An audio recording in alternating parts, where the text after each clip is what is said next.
FM 89.1 Radio Universidad. Estamos en comunicación con Francisco Ricci, técnico de la industria cinematográfica y docente del ENER Inca, porque también es una semana muy sensible para el organismo. Buen día, Francisco. Rocío y Leo te saludan. Hola, Rocío y Leo, ¿cómo andan? ¿Qué tal, Francisco? ¿Cómo andás? Buen día.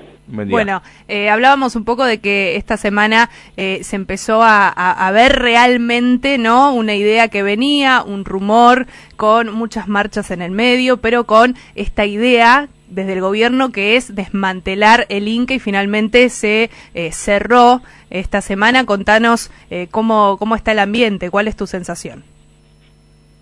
Sí, hay que precisar esto, ¿no? Porque el instituto está abierto. Viene obviamente con un ataque que no culmina ni da muestras de la intensidad esta semana solamente, sino que desde que llegó el gobierno y en particular desde que se designó este presidente pirobano, viene siendo un ataque con cientos de despidos, con cierre de distintas áreas. Es un proceso de desguace que obviamente responde al plan que confirmó el gobierno cuando llegó, de intento de cierre, o por lo menos hoy, que es la marcha universitaria, y yo soy docente de la ENERC, le pretende privatizar, o la escuela voucher, ¿no? Esta idea.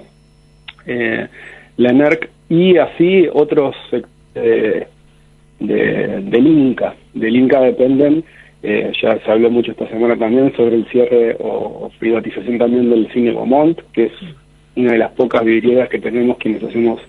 Yo, además de ser técnico cinematográfico y docente de la ENERC, soy realizador independiente, y los cientos de películas que se jacta la Argentina de producir, una gran mayoría de ellas son estas películas que se conocen como cine independiente, que son películas con presupuestos ingentes, que hacíamos, ahora no se sabe por qué. Hay una resolución previa a lo de esta semana del anuncio de cierre, pero que constituye un cierre efectivo de los puestos de trabajo de quienes trabajamos en la industria cinematográfica, que fue esta resolución 27 que congela el fomento y lo que se conoce como ventanilla continua, que es la presentación de proyectos. Por lo tanto, no solamente en el presente no hay producción, sino que con todo el proceso que lleva la puesta en funcionamiento de una película, augura que por meses no habrá ninguna producción. Hay una película en este momento en rodaje y dos en lo que se conoce como etapa de preproducción, o sea que es como la instancia previa de organización para poner en rodaje la película. Y en mi caso, por ejemplo, que trabajo en la parte que se llama postproducción de sonido, hay que pensar que tiene que atravesar la etapa de preproducción, rodaje, para de recién ahí llegar a la etapa de postproducción. Por lo tanto, somos miles de trabajadores que vamos a estar sin trabajo durante muchísimo tiempo, y para nosotros quienes trabajamos en la parte de postproducción, podemos pensar que de aquí al año que viene es posible que ni siquiera tengamos una fuente de trabajo. Vos sabés que es el panorama general. Digo, capaz que a veces hay que ir un poquito más atrás, porque toda la gente va y mira películas, ¿no? Y a veces no conoce el que hay en todos estos mecanismos de promoción del cine, que el cine, digo, es una actividad muy cara. Yo me acuerdo, durante muchos años se hablaba de un director de cine que había embargado su casa para poder pagar una producción, y digo, creo que sigue pasando, y que el Inca genera mecanismos a partir de la recaudación también de las entradas, sí. Genera mecanismos para pagar nuevas producciones. Digo, como para entender un poco cuál es el rol del Inca, ¿no? Si vos lo querés definir mejor. Sí, en general las películas que vemos acá en el país son todas beneficiarias de algún tipo de fomento que reciben del instituto, ya sea créditos o subsidios. Lo que decía antes en relación a las producciones de cine independiente, son películas que no tienen otra forma de hacerse, así como sucede con la danza, con el teatro, ¿no es cierto? Vemos obras de teatro excelentes que dependen siempre del financiamiento que reciban del Estado, en la medida en que el Estado quiera financiar, o más bien aportar y promover la cultura y el arte. Y cuando en el cine además se lo ve muy claramente, en tanto una actividad que además de tener un resultado artístico, tiene una industria funcionando por detrás, puede prevalecer la idea de la producción mercantilista o claro, la producción artística. sí. La producción artística por lo general no tiene otra forma de existir más que no sea con un ente que fomente la producción, que solo busque la producción artística. Después, estaba recién también en otra entrevista que me estaban haciendo hablando de lo que es la desigualdad que existe, incluso tomándolo desde el punto de vista comercial, entre estas producciones independientes, en donde hay uno de los argumentos que no pone solamente este gobierno, porque es un ataque que lleva larga data ya, que dice que las películas argentinas no la ve nadie, y si uno pusiese en términos de equivalencia lo que es la promoción y la cantidad de ventanas que tienen ciertas producciones, que las que se conocen como tanques, en comparación con las de cine independiente, se notaría que esa disparidad que existe en la promoción, en la exhibición, en la distribución, en la escala a la que llegan a nivel de todo el país, ¿no es cierto? Porque acá el cine Gomón que se quiere cerrar es prácticamente la única ventana que existe a escala nacional de la exhibición de estas películas. Y las otras películas tienen promoción, tienen espacios en los medios, tienen cientos de copias que se distribuyen a lo largo y ancho del país y después llegan a un montón de salas. Por lo tanto, si uno hiciera la comparación incluso de cuántas películas, cuántos espectadores tiene una película de Adrián Suar y una de cine independiente que tiene una sola sala y que incluso por ahí la proyectan martes a las 3:15 de la tarde, contra la otra que tiene horarios centrales durante todos los días, los fines de semana, etcétera, se vería ahí realmente cuál es la relación exacta que existe entre la cantidad de público de una producción y otra. Concretamente digo, no muere el cine comercial con esta decisión, sino es probable que el cine independiente sí desaparezca, o no sé, tengan que hacer cine con celulares, digo, buscar la forma más artesanal para poder hacer cine sin la financiación y el profesionalismo y los costos que implica hacer cine. Sí, vengo repitiendo en cada entrevista que me vienen haciendo en estos días una frase de Juan José Jusid, que decía: yo vivo de publicidad, trabajaba en el cine publicitario y muero de cine. Como que en general quienes hacemos cine, contrariamente a lo que se podría pensar, ponemos plata para hacer las películas, sobre todo estas películas indigentes, ¿no es cierto? Los grandes beneficiarios y quienes parasitan de esta caja del fomento del Inca son muy poquitos, históricamente se los conoce, y seguramente encontrarán alguna forma de poder resolver cómo seguir sacando esa plata, o tendrán espalda para esperar unos meses hasta que se defina cómo va a ser el nuevo plan de fomento, que seguirá concentrando algo que viene, porque esto no es como, hay que ver también en este caso la película completa, no la película como realización, sino de la historia que venimos teniendo durante estos años. Y esta tendencia, la concentración en muy pocas manos que reciben el fomento del Inca, es algo que viene hace mucho tiempo. Quienes hacemos películas independientes venimos soportando y luchando en contra de lo que viene siendo un ataque contra el fondo de fomento, o sea, que no haya fomento para estas películas independientes, contra el fondo de fomento en general, que se resolvió en el 2022, después de una gran lucha, postergar su vencimiento por 50 años, pero estaba planteándose que este fondo de fomento desapareciera, y estos exiguos fondos que recibimos para nuestras películas, la posibilidad ahora de que este fondo de fomento quede congelado, bueno, plantea que en primer lugar, quienes trabajamos en el mundo del cine, no tengamos la posibilidad de, como hacen estas grandes productoras, de esperar, o quienes hacemos cine independiente, y bueno, significa en lo inmediato la extinción del cine, de que no sea el gran cine comercial, y para quienes trabajamos son miles de puestos de trabajo que hoy por hoy somos parte de los despedidos. Sí, hoy lo estábamos también comparando un poco con la situación de las universidades, los docentes universitarios desfinanciados también de su actividad y que ayer inclusive se puso de manifiesto esto de volverán los profesionales y docentes a manejar taxis. Digo, o sea, no es que estamos peleando por una forma de vivir que de última, si está bien que lo hagamos, ¿no? Pero en definitiva, digo, no es solo rentabilidad la cosa, tiene que ver también con la cultura, tiene que ver con encontrar también formas de expresión. Digo, la comunicación también tiene los mismos problemas, no todo tiene que ser masivo, porque si apostamos, digo, todos sabemos cuál es la fórmula de la masividad o intuimos o sabemos por dónde iría la masividad.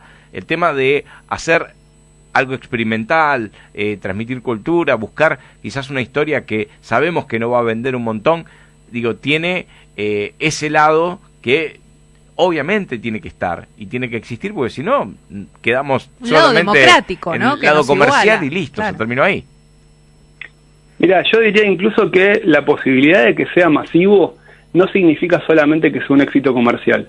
A mí me pasó con este tipo de cine que hacemos de ir a proyecciones en los lugares más apartados de la urbe y lugares cercanos pero remotos también en la posibilidad de acceso a la cultura.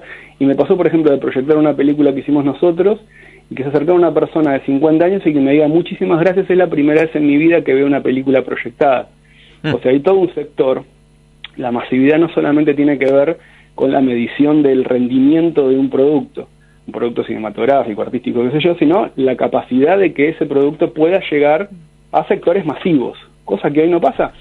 Pasa por ahí con lo de los celulares y uno va en el tren y va viendo que la gente está viendo series y películas, que esto hay que mencionarlo, ¿no? Porque en todo este juego que se está dando, hay un gran ganador del último periodo, viene desde la pandemia, en donde estaba el mundo entero literalmente 24/7 viendo las plataformas, y lo que se producía, quienes hacemos cine en todo el mundo, pasó que emigramos porque en la pandemia ya pasó esto, ¿no? De que se suprimió absolutamente la producción cinematográfica y por supuesto las salas, pero el consumo por las plataformas aumentó exponencialmente. Y quienes trabajamos desde hace décadas en el cine, como técnicos, emigramos a las producciones para las plataformas. Luego las plataformas colonizaron incluso lo que es el mundo del cine, porque hoy las películas se estrenan por plataformas. Entonces las plataformas reciben indirectamente el fomento del instituto, porque las productoras locales producen y después esos estrenos se hacen en las plataformas que no ponen un centavo. No hay ningún gravamen, esto también lo venimos discutiendo hace muchísimo tiempo, fue una de las discusiones centrales en el gobierno anterior, de que haya un impuesto específico a las plataformas que se llevan la plata de las arcas del erario público para la producción de cine independiente. Sí, y ojo que esto que vos decís lo está haciendo Europa, están poniendo cuotas de pantalla, los europeos tienen cuotas de pantalla y por eso estamos viendo tantas producciones europeas y vemos países nórdicos y vos decís, che, ¿cuánto de esto que hay? ¿No? Mirá cómo le dan al cine allá, ¿no? Y en realidad le están dando porque tienen la obligación de cumplir la cuota de pantalla. Sí, eso por una parte. Después, esta promoción y fomento a las producciones audiovisuales de esos países también está impulsándose desde el propio Estado, o sea, todo a contramano de lo que está pasando acá. Pero ese impuesto, ese gravamen que vemos que sucede en otros países, acá es un reclamo que sucede hace muchos años y que no se efectiviza. Entonces eso lo que hace también es disminuir la caja del Inca. Uno de los argumentos que usa el gobierno ahora para frenar y cerrar los distintos departamentos es que lo que dice por ley, la ley de cine, la 17741, que tiene que ir en porcentaje hacia el fomento y lo que tiene que ir en porcentaje hacia el funcionamiento del organismo, del Inca, no puede ser en ningún caso más del 50% para un sector y para el otro. Y hoy el funcionamiento, que por supuesto se vio incrementado el gasto con el tarifazo y el incremento de los gastos de funcionamiento en general que uno conoce de su casa, pero se puede imaginar que para el instituto pasa lo mismo, pasó a ser el 60,5% del total de las arcas del fomento. No te pregunté por los despedidos. Hay cerca de 200 despedidos. ¿Cómo es la situación del resto del personal que trabajaba en el Inca y que esta reestructuración los pone, no sé si ya en condición de despedidos, se finalizaron los contratos? Porque algunos decían algo parecido a Telam, ¿no? ¿Qué está pasando? Claro, en la gestión esta de este pirobano, el presidente del Inca desembarca con 180 despidos. Que hay que precisar, estos despidos, lo mismo que cuando llega Macri al gobierno en su momento, no son otra cosa que no renovaciones de contratos precarios que deja la gestión anterior, y en el caso del macrismo era un tendal que habían quedado, lo mismo que pasa ahora. Los primeros despidos en el instituto, que son 180, son no renovaciones de contratos, lo que se conoce como contratos de obra, que son monotributistas, y artículo 9 o plaza transitoria, que son trabajadores que por ahí tienen décadas en esa relación contractual precaria con el instituto o con cualquier otro organismo. Esto está plagado. Cuando en el 2015, cuando asume el gobierno de Macri y Cassette en el NORC, hay un 52% de trabajadores en el Ministerio de Trabajo, o sea, el lugar que debe ser el emblema del trabajo registrado. El 52% de los trabajadores estaban en estos modos de contratación precarios. Es como que la FIP evada, más o menos. El 70%. O sea, lo que hacen estos gobiernos simplemente es no renovar los contratos, y ahora están profundizando. O sea, hicieron esta primera prueba piloto, vieron que no había una reacción, porque esto hay que decirlo, ¿no? Hoy esperamos que salga todo el mundo, incluidos los sindicatos y las centrales sindicales, pero en este primer tanteo que hace un gobierno, que es un gobierno débil, improvisado, con rencillas internas, pero que avanza sobre la no respuesta, ¿no? Que recibe una respuesta organizada del otro lado, porque vimos el paro de la CGT, pero pasó hace 4 meses, debiera haber un paro por tiempo indeterminado todas las semanas, pero hay un paro completamente aislado que no modifica la situación. Esperemos que salgan, pero estos 180 primeros despidos sucedieron sin que hubiera una reacción que contenga esto, que reclamara la reincorporación. Más bien se adaptaron quienes quedaron a cubrir las tareas, que por supuesto aumentan muchísimo más para los que quedan, porque tienen que desarrollar tareas que antes las hacían 10, 5 personas, o áreas enteras que cierran, pero la posibilidad de que esto se revierta con una acción contundente no está, y entonces siguen avanzando. Entonces ahora este desmembramiento de nuevas áreas, el cierre, afecta ya directamente a trabajadores de planta que tienen por ahí 30 años trabajando, y quedan cesanteados y en suspenso su actividad hasta en tanto se defina eso, y la ley de empleo público, que no emite despidos, dice que si el área o el organismo cierra, pasado un periodo determinado, bueno, quedan despedidos. Durante ese plazo están sin tareas licenciados, que fue lo que se leyó esta semana con lo de la noticia esta del cierre del Inca, que hay que decir además que los trabajadores están yendo al instituto a defender sus puestos de trabajo, ¿no? Porque eso es la otra cara de esta moneda. Dicen que cierran y no se respetan los puestos de trabajo, y en eso también hay responsabilidad de algunos sindicatos que dicen que no vayan los trabajadores a trabajar. Los trabajadores están yendo a trabajar y defendiendo sus puestos de trabajo, en contra del planteo del gobierno de que vamos a cerrar. Bueno, no, el Inca está abierto, están reclamando que vuelva a funcionar el plan de fomento. Claramente el gobierno está apuntando al desmembramiento, al cierre, a la reducción, o el anuncio del cierre, la función que cumple es la reducir fuertemente la funcionalidad del propio instituto. Francisco, te agradecemos por el panorama, obviamente de alguien que está al interior de todo lo que está pasando, y seguiremos en contacto. Muchas gracias. Repito, la convocatoria que hacemos nosotros hoy es a las 15:30 en el Cine Beaumont para sumarnos a la marcha universitaria. Bien. Y para toda la audiencia que quiera sumarse a defender también el cine, nuestra producción, El viernes hacemos también una convocatoria a marchar al Instituto Nacional de Cine, ahí en Lima y Moreno. Vamos a marchar toda la comunidad vinculada al universo cinematográfico, así que invitamos a toda la audiencia a sumarse. Gracias, Muchas Francisco. gracias. Gracias a ustedes. Desde la Universidad Nacional de La Matanza, Radio Universidad FM 89.1. Siempre cerca.